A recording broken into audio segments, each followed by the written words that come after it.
Samajwadi party के जो गुंडे हैं, मैं बता दूं कि ये लालू यादव शुद्ध रूप से मुख्तार अंसारी का आदमी है और उसके इशारों पे काम करने वाला है।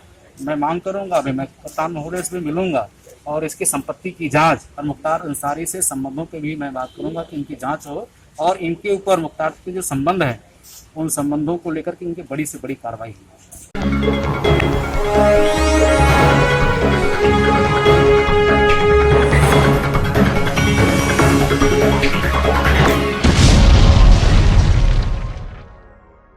खबरों से जुड़े रहने के लिए रणबीर न्यूज को सब्सक्राइब करें और बेल आइकन को प्रेस करें। आइए डालते हैं वाराणसी की 10 खास खबरों पर एक पैन नजर। मुख्यमंत्री पर आपत्तिजनक टिप्पणी को लेकर सपा नेता पर एफआईआर दर्ज। गैंगस्टर एक्ट के तहत ऑसम इंफ्रास्ट्रक्चर लिमिटेड कंपनी की हुई कुर्की। चोलापुर थाना क्षेत्र में जमीनी विवाद में खूनी संघर्ष, एक की मौत। पुलिस के खिलाफ अधिवक्ता हुए लामबंद, जमकर काटा बवाल।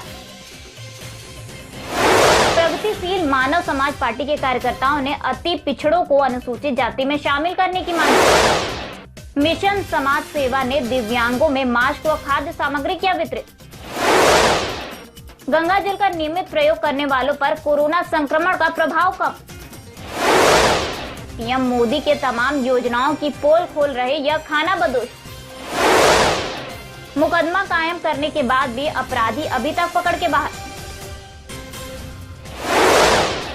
बढ़ते हुए अपराधों को लेकर पुलिस ने चलाया सघन चेकिंग अभियान। अब देखिए खबरें विस्तार से।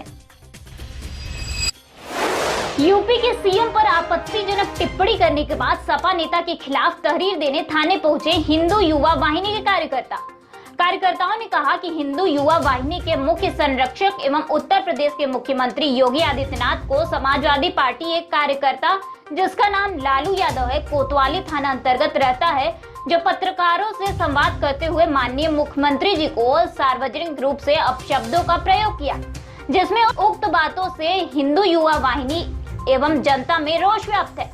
जिसके बातों को संज्ञान में लेते हुए हमारे हिंदू युवा वाहिनी के वाराणसी मंडल प्रभारी अमरीश सिंह भोला कोतवाली थाने पर पहुंचकर लालू यादव के खिलाफ मुकदमा दर्ज करवाया, जिसमें मुख्य रूप से महानगर प्रभारी मनीष मिश्रा, जिला अध्यक्ष आशुतोष सिंह, आशु जिला संयोजक सुनील सिंह, संगठन महामंत्री सतीश वर्मा, भोला अजय सिंह, सनी गुप्ता, उमेश सिंह, बाबू यादव, विनय चौरसिया, सुनील कुशवाहा, विकास अग्रहरी, अश्विनी गुप्ता, दिनेश अग्रहरी, महानगर के पदाधिकारी एवं मंडल वार्ड के कार्यकर्ता उपस्थित रहे। आज समाजवादी पार्टी का एक यहाँ का मुख्य नेता है लालू यादव, जो अपने मुखिया अखिलेश यादव से प्रेरित है, क्योंकि वो भी अनाप शनाप बयान देते हैं। ऐसे ही लालू यादव ने आज मुख्यमंत्री जी पे बहुत ही गलत टिप्पणी की है। उसको लेकर के हिंदू वाहिनी वाराणसी महानगर के कार्यकर्ताओं ने कोतवाली थाने में उनके खिलाफ अभियोग पंजीकृत करके कड़ी से कड़ी कार्रवाई की मांग की है और कोतवाल महोदय से आग्रह किया है कि कड़ी से कड़ी कार्रवाई हो। अगर कार्रवाई नहीं होती तो हिंदू वाहिनी कार्यकर्ता ऐसे लालू यादव को सबक सिखाने का काम करेंगे। कोतवाल महोदय ने और सीओ महोदय से भी बातचीत हुई है। उन्होंने कहा है कि हम उनके ऊपर अभियोग पंजीकृत करके कड़ी से कड़ी कार्रवाई करेंगे। इन्होंने आश्वासन नहीं कार्रवाई करेंगे तो उसके आगे हम हिंदू वाहिनी कार्यकर्ता आगे का मार्गदर्शन करेंगे। कई थाने की सपा की राज चल रही है, ऐसा क्यों? ऐसा नहीं है, कौन कह रहा है समाजवादी पार्टी का राज चल रहा है थानों पे? सब जगह थाने में चल रही है। ऐसा कुछ नहीं है। ऐसे जो समाजवादी पार्टी के जो गुंडे हैं, मैं बता दूं कि ये लालू यादव शुद्ध रूप से मुख्तार अंसारी का आदमी है और उसके इशारों पे काम करने वाला है। मैं मांग करूंगा, अभी मैं कप्तान महोदय से भी मिलूंगा और इसकी संपत्ति की जांच और मुख्तार अंसारी से संबंधों पे भी मैं बात करूंगा कि इनकी जांच हो और इनके ऊपर मुख्तार के जो संबंध है उन संबंधों को लेकर के इनकी बड़ी से बड़ी कार्रवाई हो। ऑसम इंफ्रास्ट्रक्चर लिमिटेड के नाम से कंपनी चला रहे लोग पैसे को दोगुना व अच्छी व बेहतर जमीन दिलाने के लिए लोगों को लालच में डालकर अपने काफी जमीन जायदाद दिखाकर पैसे इकट्ठा करते थे, जिनमें मुख्य रूप से रविंद्र कुमार वर्मा पुत्र राम प्रसाद वर्मा, बेनीपुर चोलापुर, अमरनाथ पुत्र मेवालाल भदोही, राजेश प्रसाद पुत्र कमला प्रसाद ऑयल चोलापुर, अमरनाथ प्रसाद पुत्र हीरानाथ प्रसाद फुलवरिया कैंट, धर्मेंद्र कुमार पुत्र छेदीलाल महादेव बड़ा गांव, ये सभी लोग सन 2012 से सारे कार्य कर रहे थे, जिनके ऊपर शिवपुर थाना व कैंट थाना में मुकदमा दर्ज किया गया है, जिसके तहत निम्न धाराओं में SC/ST एक्ट के तहत मुकदमा दर्ज किया गया, जिसमें इन सभी लोगों को लिप्त पाया गया और अवैध रूप से कब्जा हुए जमीन तथा मकानों की कुर्की की गई। जिलाधिकारी के आदेश पर शिवपुर व कैंट थाना के SHO नागेश सिंह व राकेश सिंह के साथ कैंट CO अभिमन्यु मांगलिक की अगुवाई में निम्न कार्रवाई की गई। इन पे यूपी गैंगस्टर एक्ट में मुकदमा दर्ज है थाना शिवपुर में, उसी के तहत इसमें कुर्की की जा रही है। और उससे पहले इन पे कुछ मुकदमे 419, 420, 467, 68 और 71 और SC/ST एक्ट में थाना कैंट और थाना शिवपुर में दर्ज किए गए हैं। उसी के अंतर्गत ये यूपी गैंगस्टर एक्ट में मुकदमा दर्ज हुआ है, उसके अंतर्गत कुर्की की गई है। सर, किस तरह के आपराधिक मामले इनके ऊपर लगाए गए हैं? 420 तो 420 में इन्होंने लोगों को चीट किया, ठीक है, उससे जो पैसा कमाया उससे प्रॉपर्टी खरीदी है, वो उसको कुर्क किया गया है। पिछले कितने वर्षों में जो है ये कार्रवाई कंप्लीट हुई है और किन किन लोगों की गिरफ्तारी हो चुकी है इसमें? इसमें जैसा आपने बताया 5 लोगों की गिरफ्तारी हो चुकी है, 5 जो निदेशक थे इसमें असम इंफ्राजोन में। देखिए, हमारे पास जो है गैंगस्टर का मुकदमा पंजीकृत हो गया आया, जिनके खिलाफ चार्जशीट लग गई थी उनके खिलाफ गैंगस्टर बना और गैंगस्टर में कार्रवाई कर रहा हूँ। अभी इसमें कुछ लोग हैं जिनके खिलाफ मुकदमा प्रचलित है, अगर चार्जशीट होगी तो उनके खिलाफ भी गैंगस्टर कार्रवाई किया जाएगा। चोलापुर क्षेत्र के हाजीपुर गांव में पिछले काफी दिनों से हीरा यादव और उमा यादव के बीच जमीनी विवाद चल रहा था, जिसमें चोलापुर पुलिस ने कल 151 की कार्रवाई की थी। उसी जमीनी विवाद को लेकर मंगलवार की सुबह जमकर लाठी डंडा चला, जिसमें एक पक्ष के राम दुलार यादव उम्र 60 वर्ष की मौत हो गई और दूसरे पक्ष के गुलाब यादव 50 वर्ष और गीता देवी 40 वर्ष गंभीर रूप से घायल हो गए, जिन्हें ट्रामा सेंटर में भर्ती कराया गया है। मौके पर कई थानों की पुलिस तैनात है। गांव में स्थिति तनावपूर्ण लेकिन नियंत्रण में है। पुलिस के खिलाफ अधिवक्ता हुए लामबंद, जमकर काटा बवाल। जब पुलिस प्रशासन द्वारा आज अधिवक्ताओं को बार बार परेशान किया जा रहा है, अनावश्यक की बातों को लेकर के अधिवक्ताओं को वाराणसी के थानेदार 15 से 16 घंटा बैठा करके पूछताछ कर छोड़ रहे हैं। इस बात को लेकर सैकड़ों की तादाद में नारेबाजी करते हुए अधिवक्ता SSP कार्यालय पहुंचे। SSP के ना होने पर SP सिटी को बुलाने की मांग करने लगे। अधिवक्ताओं ने कहा कि इस संदर्भ में जिस तरह से अधिवक्ताओं को परेशान किया जा रहा है, प्रताड़ित किया जा रहा है। 1 वर्ष पहले मुख्यमंत्री योगी आदित्यनाथ से सर्किट हाउस में बातचीत हुआ था, लेकिन मुख्यमंत्री योगी आदित्यनाथ ने अभी भी अधिवक्ताओं के हित में किसी भी तरीके का कोई कदम नहीं उठाया है। अधिवक्ताओं ने कहा कि मध्य प्रदेश के सरकार ने जिस तरह से अधिवक्ताओं के लिए बीमा एक्ट लागू किया है, यहाँ भी बीमा एक्ट लागू हो और इंश्योरेंस तमाम मुद्दों पर अधिवक्ताओं ने मुख्यमंत्री से भी मीडिया के माध्यम से अपनी गुहार लगाई। प्रगतिशील समाज पार्टी की केवट, बींद, निषाद, कश्यप, माह, धीवर, धीमर, बांधम, तुरिया, गोंडिया, कहार, भर, गनबर, कुम्हार, प्रजापति सहित 17 अति पिछड़ी जातियों को अनुसूचित जाति में नामित किया जाने और अनुसूचित का कोटा 21% से बढ़ाकर 35% करने की मांग को लेकर जिलाधिकारी के माध्यम से मुख्यमंत्री को ज्ञापन दिया।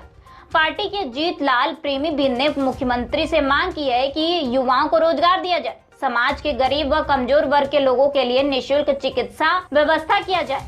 कोरोना संकट में गरीब परिवारों को 20,000 और मछुआरी परिवारों को 10,000 की आर्थिक सहायता दिया जाए। छात्र छात्राओं के स्कूल कॉलेज के फीस और हॉस्टल फीस मार्च 2020 से लेकर सितंबर 2020 तक माफ किया जाए। गरीब वर्ग और मध्यम वर्ग को 6 महीने का बिजली शुल्क माफ किया जाए।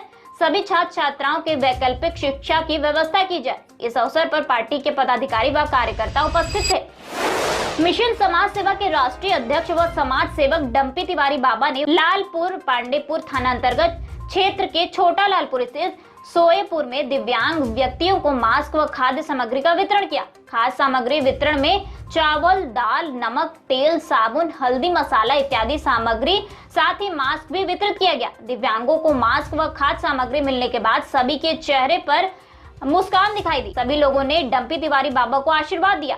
कार्यक्रम में डंपी तिवारी बाबा के साथ अनुज मिश्रा, यश सिंह राजपूत, किशन पंडित, मनीष दुबे, नितिन दुबे, राहुल विश्वकर्मा सहित इत्यादि लोग मौजूद रहे। काशी हिंदू विश्वविद्यालय BHU IMS की टीम ने गंगा किनारे रहने वालों पर कोरोना के प्रभाव पर शोध किया है।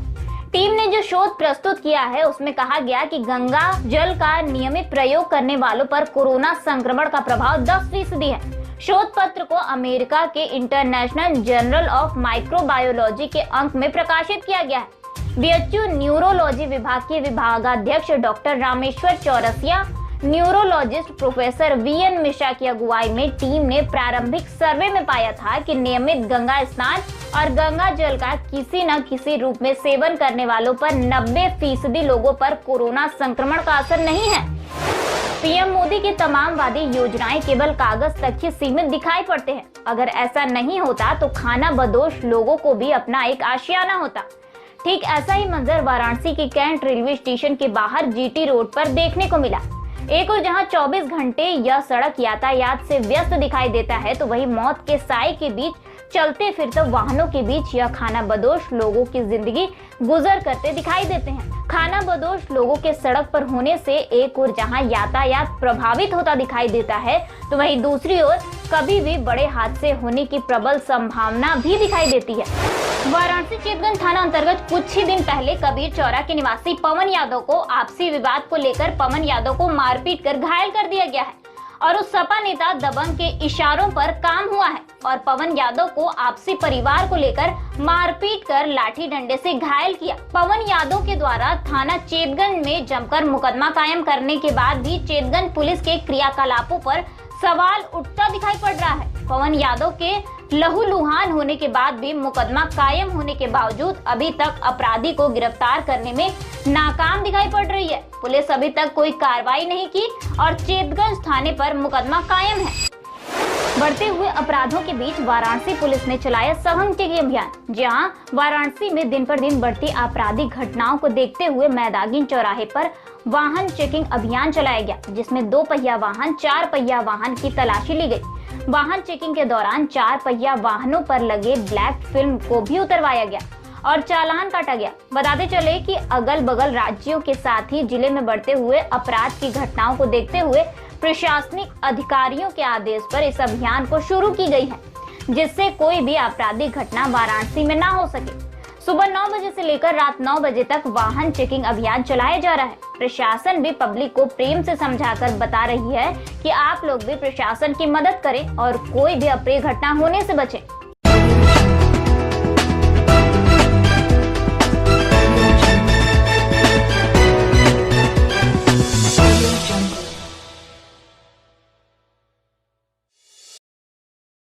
खबरों से जुड़े रहने के लिए रणमेरी न्यूज़ को सब्सक्राइब करें और बेल आइकन को प्रेस करें।